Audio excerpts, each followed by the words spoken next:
Hello and welcome to my series of videos randomly.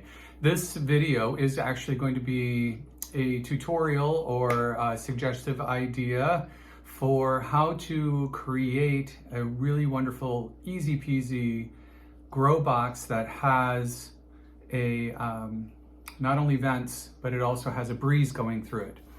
So what I wanted to do is I wanted to be able to start seeds earlier in the season. We're in the Northeast in New England.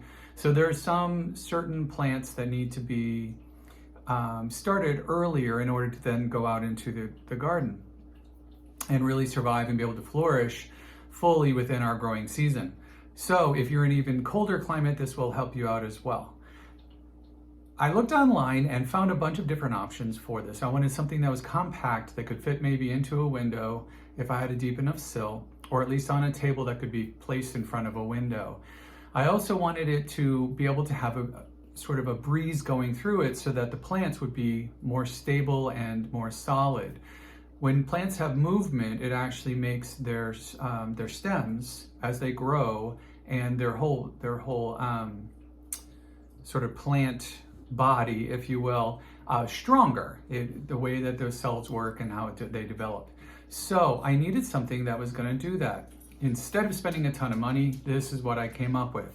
Online, I found a regular old grow box, and one of them, it's small, has a little ridges in the bottom so that will well the water.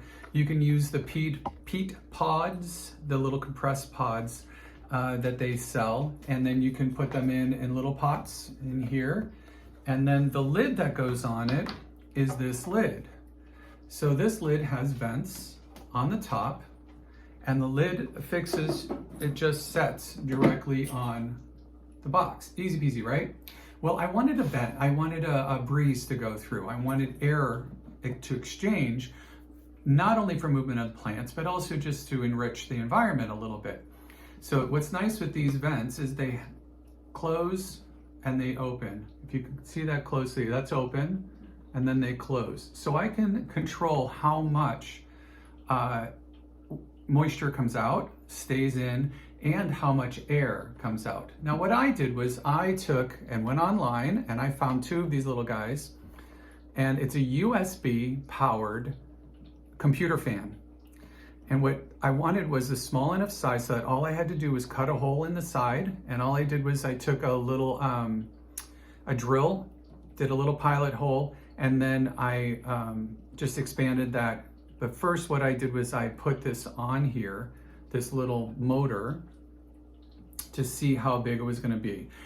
There are a couple options to be able to do this. With the plastic, I could pre-drill 4 holes around the opening and then put the screws in and screw it on, because it has, as you can see on the very corners, it has places for screws, which is great. So that's one option if I want to be able to swap it out. My thought is if I want to swap it out, I'll swap it out when it comes time, but less work was better for me. So I just glued it on. I took 4 little dollops of super glue in the corners, stuck it on, held it there for a few seconds because it's plastic to plastic. I used a super glue that was good for plastic. Bango, bingo, it's there. What I did note was that I needed to make sure that there was a little channel in the bottom, as you can see right here, a little groove for the wire to come through. I wanted to make sure the wire is on the outside, not leave it on the inside. There's a little tip, because when I first put it on, I almost glued it on without having the wire on the outside. So that would have been a bummer. All right, so lesson learned. Now, this is great for until you have seedlings that grow a little bit taller, or until you have seedlings that are unless you have seedlings that are in larger pots. I get pots from, we keep them from plantings that we get, and some of them are taller. They're like the 4-inch pots, right? Well, that doesn't leave a lot of space for plants to grow here, and I want to be able to get them so that they're sturdy, especially with the breeze coming in. So I bought the kit that has a riser that has 2 additional vents. Now this ends up being absolutely brilliant for me because, watch this, watch the magic. I can take this, put the lid on here, see if I can do this with a without being too terribly awkward, put the lid on here, and then that fits perfectly together. I put the lid on my base. Now I have one that's significantly taller, right? So I can also control the amount of air flowing through, and this, with the fan on it, will draw air in here, and that way I can control also where the air goes out. So it'll circulate and then come out here, circulate or come out and come out on the other side, or even on the top. So it puts my fan at the top, which is where I want it. I don't want it going and drying out the soil as much as really just circulating air in there. Now, I don't have a variable speed on this little bugger. It's a computer fan though, and I found a small one. So it doesn't create that much air to dry everything out terribly. I can actually seal it up completely, turn it on for a little while, and turn it off. The other option that I found that is actually rather cool is that I have the smart plugs that I bought a whole box of them for 20 bucks or something like this. I think it has 10 or 15 of them in there. So with the smart plug, I can put it on I have Google Home.